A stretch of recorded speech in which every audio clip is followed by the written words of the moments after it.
So hello everyone, hope you all are doing good.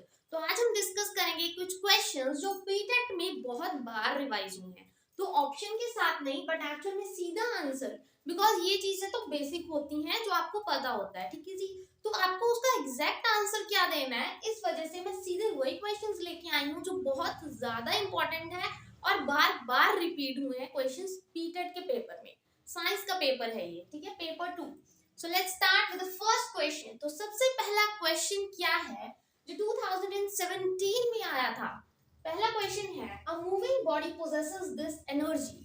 ठीक है, कि जो मूविंग बॉडी होती है, कि जब आप सबको पता है कि जो बॉडी मूव कर रही है, हमारे पास दो तरह की एनर्जीज होती हैं। एक होती है काइनेटिक, एक होती है पोटेंशियल। काइनेटिक एनर्जी वो एनर्जी होती है जिससे मूवमेंट होती है, जबकि पोटेंशियल एनर्जी कौन सी होती है, जो रेस्ट पर होती है किसी हाइट पर। तो उन्होंने पूछा जो मूविंग बॉडी है उसमें किस तरह की एनर्जी होगी, तो सीधा सा इसका आंसर है काइनेटिक एनर्जी। ठीक है जी।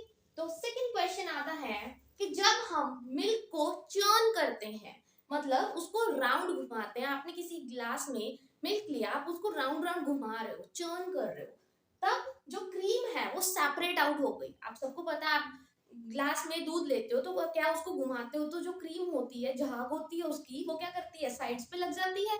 उसका उसको कौन सा प्रोसेस कहा जाता है, वो क्यों होता है, वो क्यों होता है, सेंट्रीफ्यूगल फोर्स की वजह से। आपने पढ़ा होगा दो तरह की फोर्सेस होती हैं, centripetal force and centrifugal force. Centripetal क्या होती है, वो फोर्स जो अंदर को लगती है, जबकि सेंट्रीफ्यूगल फोर्स वो होती है जो बाहर को लगती है। आप सबको याद होगा सेंट्रीपीटल फोर्स। जब पीटल की बात आए, पीटल मतलब जो फोर्स अंदर को लगती है, ठीक है जी।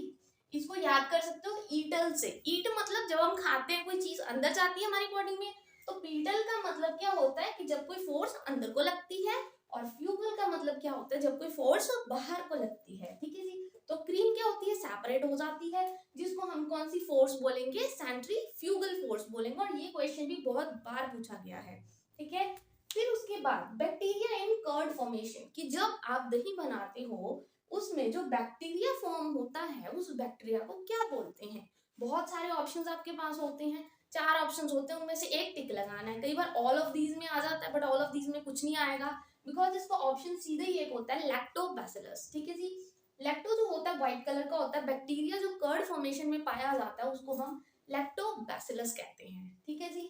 फिर आता है एंड स्टिंग कंटेन, जो चींटी होती है उसका जो डंक होता है उसमें कौन सा एसिड पाया जाता है, तो इसका सीधा सा आंसर है फॉर्मिक एसिड पाया जाता है। जो चींटी का डंक होता है उसमें फॉर्मिक एसिड पाया जाता है, ठीक है। इन आंसर्स को याद रखना, बिकॉज याद भी क्या रखना, ये आपके कॉन्सेप्ट ऑलरेडी क्लियर है, तो आपको बस टू द पॉइंट आंसर पता होना चाहिए, ताकि अगर क्वेश्चन आपके सामने आ जाए फिर से रिपीट हो गए तो आपको पता हो कि इसका आंसर है क्या, ठीक है जी। अगला आता है बाय प्रोडक्ट ऑफ पेट्रोलियम। तो आपको 4 ऑप्शंस आते हैं, आप सबको पता ही है, तो उसमें क्या एक बाय प्रोडक्ट आपने ढूंढना है, ठीक है जी।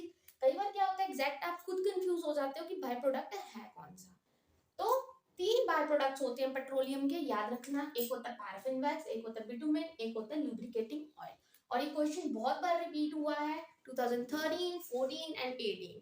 तो अच्छे से कर लेना, बाय प्रोडक्ट ऑफ पेट्रोलियम क्या होता है, paraffin wax, bitumen and lubricating oil. और ये क्वेश्चंस को आप नोट भी कर सकते हो, अपने नोट्स बना सकते हो अगर आप बनाना चाहो, बिकॉज ये क्वेश्चन रिपीटेड क्वेश्चंस है, ठीक है जी। फिर उसके बाद आता है न्यूट्रिएंट्स इन मिल्क, जो आप दूध पीते हो उसमें कौन कौन से न्यूट्रिएंट्स पाए जाते हैं। तो ये सीधा सा क्वेश्चन है, लास्ट ईयर में आया था 21 में। तो जो मिल्क होता है उसमें कौन कौन से न्यूट्रिएंट्स पाए जाते हैं, तो उसमें क्या होता है, protein, calcium and vitamin D.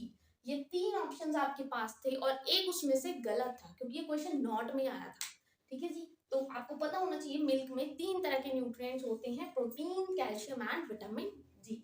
Now come the longest snake in the world, कि इस वर्ल्ड में सबसे लॉन्गेस्ट स्नेक कौन सा होता है, वो होता है पाइथन। और एक क्वेश्चन ऐसा ही था कि नॉन पॉइजनस कौन सा होता है, नॉन पॉइजनस भी कौन सा होता है, पाइथन। कंफ्यूज करने के लिए लॉन्गेस्ट और नॉन पॉइजनस होते हैं पाइथन, क्योंकि आपने पॉइजनस तो 4 तरह के पढ़े थे जब आपने ईवीएस पढ़ा था। ईवीएस के जब हमने कंटेंट स्टार्ट किया था उसमें हमने पढ़ा था 4 तरह के स्नेक्स हमारे पास थे, कोबरा था, रसल वाइपर था, ठीक है, सॉफ्ट स्केल्ड वाइपर था, हमने पढ़ा था।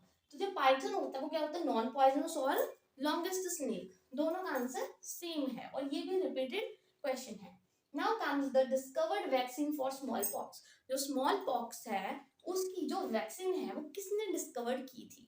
ये की थी एडवर्ड जेनर ने। ये 2019 में क्वेश्चन पूछा गया था कि स्मॉल पॉक्स की वैक्सीन किसने डिस्कवर की थी? एडवर्ड जेनर ने। और जब हमने ईवीएस का कंटेंट किया था तो हमने पढ़ा था उस टाइम मलेरिया की। मलेरिया की किसने की थी? अगर आपको याद हो फिर से रिपीट करो, बिकॉज पेपर तो आपने वो भी देना है। तो वो कौन सा था? रोनाल्ड रॉस था। जिसने मलेरिया की थी वो कौन था? रोनाल्ड रॉस था। ठीक है जी, रोनाल्ड रॉस ने मलेरिया की वैक्सीन तैयार की थी। Now comes the last question, literal meaning of homo sapiens. तो होमो सेपियंस कौन होते हैं? हम होते हैं होमो सेपियंस, हम है होमो सेपियंस। तो होमो सेपियंस कौन होते हैं? Man device. 2021 में क्वेश्चन आया था ये, तो पूछा गया था लिटरल मीनिंग क्या होता है? होमो सेपियंस का मतलब क्या होता है? हम, मैन, डिवाइस। ठीक है जी, तो ये इसका सीधा सा आंसर है। तो ये है सारे वो इंपॉर्टेंट क्वेश्चन जो रिपीट हुए हैं, जिस वजह से मुझे आज ऐसे लिख के आपके लिए लेकर आना पड़ा ताकि आप नोट डाउन भी कर सको कि कौन कौन से क्वेश्चंस हैं। I hope today's video is useful for you. Thank you very much and please don't forget to like and subscribe my channel.